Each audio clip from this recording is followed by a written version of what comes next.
Welcome to time news. Tirupati జిల్లా పెళ్లకూరు మండలం కలవకూరు స్వర్ణముఖి నదిలో ఇసుక అక్రమ దందా కొనసాగుతుందని వైఎస్ఆర్సీపీ రాష్ట్ర రైతు విభాగ ప్రధాన కార్యదర్శి చిందేపల్లి మధుసూదన్ రెడ్డి ఆరోపించారు. కాంట్రాక్టర్ అక్రమ ఇసుక దందా కొనసాగిస్తూ మైనింగ్ నిబంధనలను తుంగలో తొక్కి స్వర్ణముఖి నదిని ఎడారిగా మారుస్తున్నారని ప్రశ్నించారు.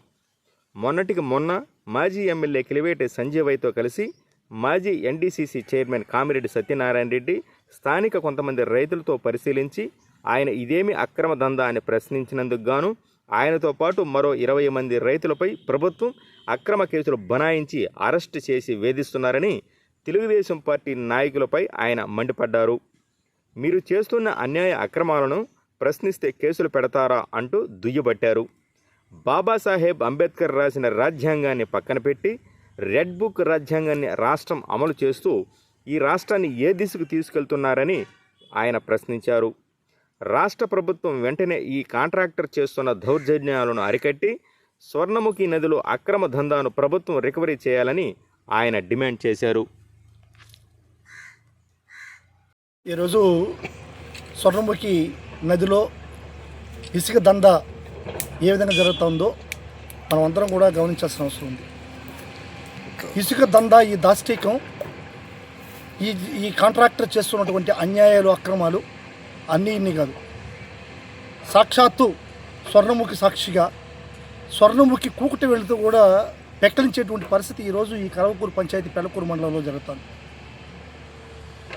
కనీసం నామ్స్ 1% కూడా నామ్స్ని పరిగణలోకి తీసుకోకుండా ఈ కాంట్రాక్టర్ ఇష్టారాజ్యంగా ఈ స్వర్ణముఖిని ఇబ్బడిదిబ్బడిగా ఇంత పెద్ద హిటాచీ లాంటి ఇంత పెద్ద వెహికల్స్తో లోడేస్తూ ఇక్కడ ఉన్నటువంటి రైతాంగాన్ని అధోపది పాలు చేసేటువంటి పరిస్థితి ఈరోజు ఇక్కడ ఉంది.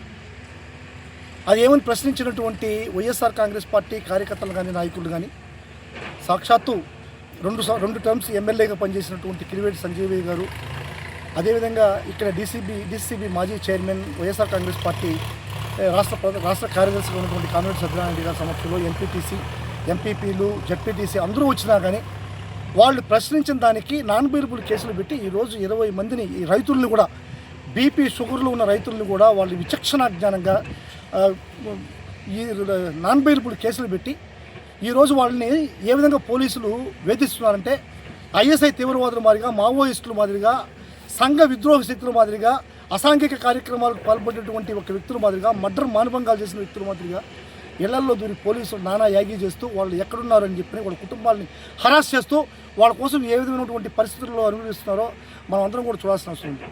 వాళ్ళు ఇక్కడికి వచ్చి ఏం చేశారు? మీరు చేస్తున్నటువంటి పని అన్యాయం, మీరు చేస్తున్నటువంటి అక్రమం, జేసీబీలు పెట్టి, హిటాచీలు పెట్టి ఎత్తేటువంటి పరిస్థితి టెండర్ల అంశంలో లేదు. ఇక్కడ ఉన్నటువంటి లోకల్గా ఉన్నటువంటి ఈ యొక్క లేబర్తో దాన్ని పోసుకోవాలా, 3 అడుగులు మాత్రమే తీయాలా అని ప్రశ్నించిన దానికి వాళ్ళకి అక్రమం కేసులా, నాన్ బెయిలబుల్ కేసులా? ఇదే ఈ రాష్ట్రం ప్రభుత్వం అనుసరిస్తున్నటువంటి విధానాలు. నిజంగా అంబేద్కర్ రాసినటువంటి రాజ్యాంగం తుంగలో దొక్కి ఈరోజు రెడ్ బుక్ రాజ్యాంగాన్ని అమలుపరుస్తూ ప్రశ్నించిన వారిపైన కేసులు, వైఎస్ఆర్ కాంగ్రెస్ పార్టీ కార్యకర్తలపైన కేసులు పెడుతూ ఈ రాష్ట్రాన్ని ఎక్కడికి తీసుకెళ్తున్నారనేది అర్థం కావట్లేదు. నిజంగా ఈ స్వర్ణముఖి పరివాహక ప్రాంతంలో అటు చింతపూడి, యాలకారి కండ్రిగా, లక్ష్మారి కండ్రిగా, పుల్లూరు, ముమ్మారెడ్డిగుంట, కలవకూరు, ఇదే ఈ పక్కకు వస్తే ఈ అనుకోలు, పిరిటిమాల, ఎడపూడి, పెరుమాళపల్లి, ఇది ఈ ఉన్నటువంటి సరౌండింగ్స్లో ఉన్నటువంటి ఒక 10-20 గ్రామాల వరకు కూడా ఈ యొక్క స్వర్ణముఖి నది పైన వ్యవసాయం ఆధారపడి ఉంటుంది. స్వర్ణముఖిలో నీళ్లు లేకుండా ఉంటే ప్రతి ఒక్క రైతు కూడా కనీసం 3 ఏళ్ళు నోట్లోకి పోయేటువంటి పరిస్థితి లేదు. ఇటువంటి దారుణమైన పరిస్థితుల్లో ఉంటే అందరూ బోర్లు కూడా తీసేసి వచ్చినటువంటి రైతులపైన నాన్ బెయిలబుల్ కేసులు పెట్టి ఈ విధంగా దౌర్జన్యం చేయడం ప్రభుత్వ విధానం అనైతికమైనటువంటిది.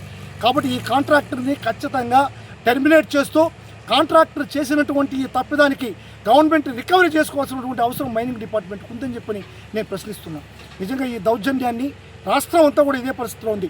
రెడ్ బుక్ రాజ్యాంగాన్ని అమలులో రాష్ట్రంలో జరిగినటువంటి అవినీతిని ప్రశ్నించిన ప్రతి కార్యకర్తగా మీద కూడా నాన్ బెయిలబుల్ కేసులు పెట్టి ఈరోజు లోపల దూయడం జరుగుతుంది. వీటన్నిటికీ కూడా వైఎస్ఆర్ కాంగ్రెస్ పార్టీ తీవ్రంగా ఖండించే పరిస్థితి, ప్రజలు వీళ్ళకి బుద్ధి చెప్పేటువంటి పరిస్థితి, రైతులు ఎంత అభాగ్యమైనటువంటి దయనీయమైన పరిస్థితుల్లో ఉన్నారో మీకు అందరికీ తెలుసు. ఇచ్చిన హామీలు ఏవి అమలు చేయకుండా ఒక పక్క భూ కబ్జాలు, ఒక పక్క దోపిడీలు, ఒక పక్క అన్యాయాలు, అక్రమాలు, రేపులు, మహిళలపైన దౌర్జన్యాలు, దాష్టికాలు, మైనర్ బాలికలపైన ఎంతో అక్రమాలు చేస్తున్నటువంటి ఈ తెలుగుదేశం కార్యకర్తలు, నాయకులు ఈరోజు అది చాలుతున్నట్టు ఇసుక దోపిడీ చేస్తూ ఎంత అక్రమం చేస్తున్నారో మనం అందరం కూడా గమనించాల్సిన పరిస్థితి ఉంది. ప్రజలందరూ కూడా గమనిస్తున్నారు. తెలుగుదేశం పార్టీకి ఈ యొక్క తెలుగుదేశం పార్టీ నాయకుల్ని ఖచ్చితంగా బంగాళాఖాతం కలిపేటువంటి రోజు వస్తుంది. ఆ రోజు వైఎస్ఆర్ కాంగ్రెస్ పార్టీ ఖచ్చితంగా తగిన చర్యలు తీసుకుంటుందని చెప్పని మేము మీ ద్వారా తెలియజేస్తున్నాం. Thank you.